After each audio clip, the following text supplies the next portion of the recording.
We've got a magazine ad and we want to insert bullet points on 2 different levels. This text uses a paragraph style called description.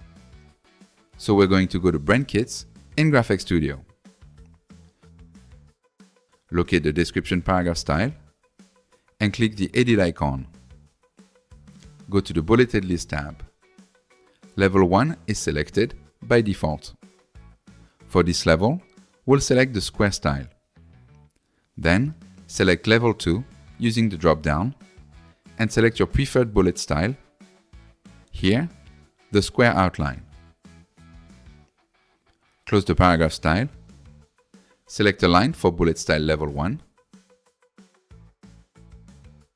and head over to the Properties panel. Then, click the Bulleted List icon.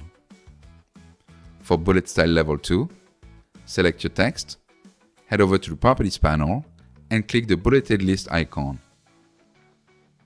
Then, click the Increase Indent icon to display the level 2 style. That's it. Feel free to explore more customization options using both the Bulleted List tab and by creating character styles for your bullets.